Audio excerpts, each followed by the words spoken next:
G'day guys, welcome back to the channel. On Sunday, I believe it was, I did my top 5 halfbacks in the NRL as of 2020. I had mostly positive feedback. A few people said, why are you doing this when there's only been 2 games in the season? Well, I want to keep you guys entertained, and I'm doing that within the sheds. But let's do it again, and let's get into my top 5 5/8 of 2020.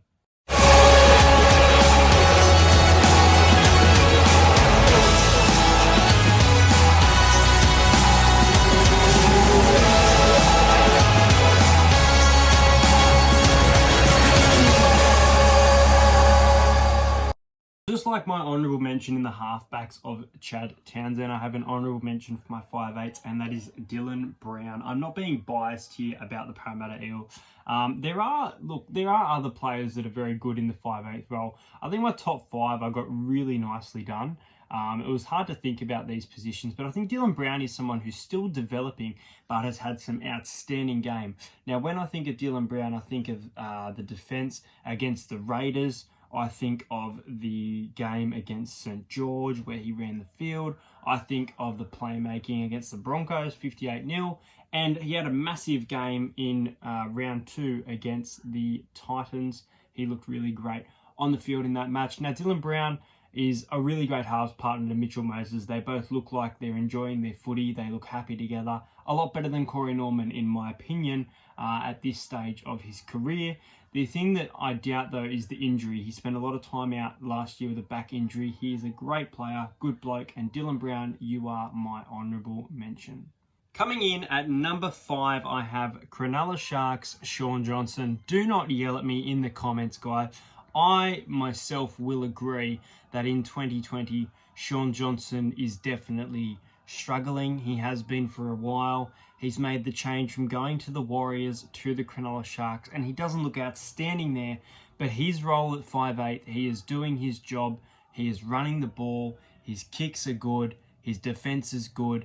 And look, I can't have him in my top 3, but he does make my top 5. I disagree with people saying that Shaun Johnson is not one of the greatest 5'8". In the last 5 years, he has had some outstanding game. And look, he did his role for the Sharks last year. I know it wasn't a great season in regards to the goal kicking, and there was even a game, I believe, where he was put on the bench. But Shaun Johnson is still a fantastic 5'8", and I would be very surprised if people do not have him in your top 5. He is a representative player for the New Zealand Kiwi. He looked great in the Nines, but in the NRL, it's average. But he is my number 5 spot, Shaun Johnson. Coming in at number 4 from the Melbourne Storm, I have Cameron Munster. Cameron Munster is someone who has really changed his career. He went from 2 sin binnings in a grand final to an outstanding season to remember for 2019. One game I think of where his best of the season was against the Rabbitohs at Central Coast Stadium. He was on fire. He is a great playmaker, makes those big decisions, those big kicks in moments where you need it to force the ball dead, to get a repeat set. Cameron Munster can do it all. Look, between this 3rd and 4th position, you could even say that Cameron Munster is better than the player that I'm about to name. But Cameron Munster definitely makes my top 5. I wouldn't be surprised if he's people's number 1. He's a genuine 5'8". He's a dangerous player, and the Storm are very lucky to have him. Coming in at number 3 from the South Sydney Rabbitohs, I have Cody Walker. Cody Walker, now, it's really tough to say he was outstanding the whole season, but at the start and the end of NRL 2019, and even over the last couple of years, he's been developing into this great 5'8". And he proved it by getting a spot in Origin playing for New South Wales.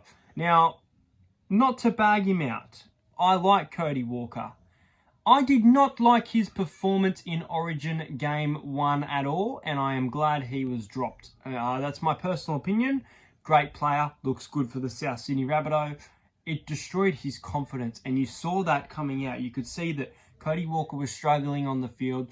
Adam Reynolds was the one steering the Rabbitohs around, along with the speed of Damien Cook and a few of the other boys as well. But I think that Cody Walker is genuinely someone who's going to strike back from that. He looked good towards the end of the season, even in the finals matches. And Cody Walker, for me, does make my top 5 top three 5/8 as he is in third position. Coming in at number 2, it was very hard to go between these 1 and 2 again.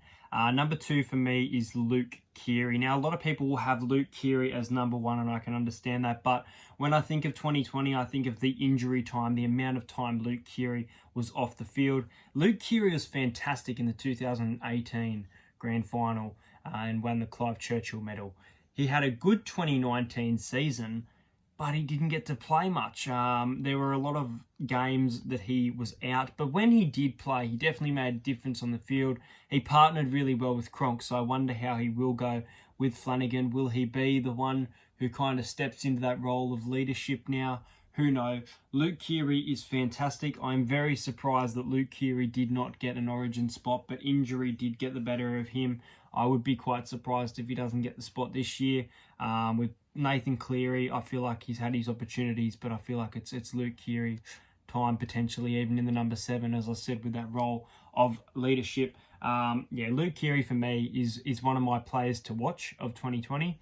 If he stays injury free, I would not be surprised if Luke Keary gets the Dally M and steers the Roosters very close to another premiership, but I don't see the Roosters going back to back to back.